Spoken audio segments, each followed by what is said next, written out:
ಇನ್ನು ಪುಟ್ನಂಜ ಸಿನಿಮಾದ ನಾಯಕಿ ನಟಿಯಾದಂಥ ಮೀನಾ ಅವರು ಬಗ್ಗೆ ಬರ್ತದೆ ಅತಿ ದೊಡ್ಡ ನೋವಿನ ಸುದ್ದಿ ಅಂತ ಹೇಳ್ಬೋದು. ಆದರೆ ಏನು ಸುದ್ದಿ ಸಂಪೂರ್ಣ ಮಾಹಿತಿ ನಾನು ನಿಮಗೆ ಕೊಡ್ತೀನಿ. ಅದಕ್ಕೆ ಮುನ್ನ ಚಾನಲ್ ಸಬ್ಸ್ಕ್ರೈಬ್ ಮಾಡಿ. ಪುಟ್ನಂಜ ಮೈ ಆಟೋಗ್ರಾಫ್, ಸಿಂಹಾದ್ರಿ ಸಿಂಹ, ಯಜಮಾನ, ಹೀಗೆ ಸಾಕಷ್ಟು ಸಿನಿಮಾಗಳನ್ನು ಮಾಡಿದಂಥ ಅದ್ಭುತವಾದಂಥ ನಟಿ ಮೀನಾ ಅವರು ಅಂತ ಹೇಳ್ಬೋದು. ಇನ್ನು ಮೀನಾ ಅವರು ನೋಡೋಕ್ಕೆ ಕೂಡ ತುಂಬಾ ಮುದ್ದಾಗಿರುವಂಥ ಚೆಲುವೆ ಅಂತಲೂ ಕೂಡ ಹೇಳ್ಬೋದು. ಇಂಥ ಅದ್ಭುತವಾದಂಥ ನಟಿ ಈಗ 48 ವರ್ಷ ವಯಸ್ಸಾಗಿದೆ. ಈಗ ಸದ್ಯ ಎರಡನೇ ಮದುವೆ ಆಗ್ತಿದ್ದಾರೆ ಅಂತಲೂ ಕೂಡ ಸುದ್ದಿಗಳು ಕೂಡ ಹರಿದಾಡಿತ್ತು. ಯಾಕೆಂದರೆ ಇವರ ಪತಿ 2020ರಲ್ಲಿ ಕೊರೋನಾ ಕಾಯಿಲೆಯಿಂದಲೂ ಕೂಡ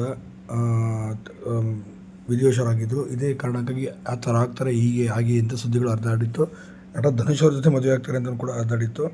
ಸದ್ಯ ಇವೆಲ್ಲ ಸುಳ್ಳು ಸುದ್ದಿಯಾಗಿತ್ತು. ಸದ್ಯ ನಟಿ ಮೀನಾ ಅವರು 25 ವರ್ಷಗಳಿಂದ ಕೂಡ ಚಿತ್ರರಂಗದಿಂದ ದೂರ ಉಳಿದ್ರು ಅಂತ ಹೇಳ್ಬೋದು. ಚಿತ್ರರಂಗದಿಂದ ದೂರ ಉಳಿದಂಥ ನಟಿ ಮೀನಾ ಅವರೇ ಕನ್ನಡದಲ್ಲಿ ಮಾಡಿದಂಥ ಮೈ ಆಟೋಗ್ರಾಫ್ ಸಿನಿಮಾನೇ ಕೊನೆಯ ಸಿನಿಮಾನೂ ಕೂಡ ಆಯಿತು ಅಂತ ಹೇಳ್ಬೋದು. ಸರಿ, ಇದರಿಂದನೇ ನಟಿ ಮೀನಾ ಅವರು ಕನ್ನಡ ಚಿತ್ರರಂಗದಿಂದ ಇನ್ನಿಲ್ಲವಾದರು ಅಂತ ಹೇಳ್ಬೋದು. ಇಂದು ನೆನಪಾಗಿ ಉಳ್ಕೊಂಡಿದ್ದಾರೆ ಅಂತ ಹೇಳ್ಬೋದು. ನಟಿ ಮೀನಾ ಅವರ ನಟನೆ ಎಂದಿಗೂ ಕೂಡ ಮರೆಯಲು ಸಾಧ್ಯವಿಲ್ಲ ಕನ್ನಡ ಚಿತ್ರ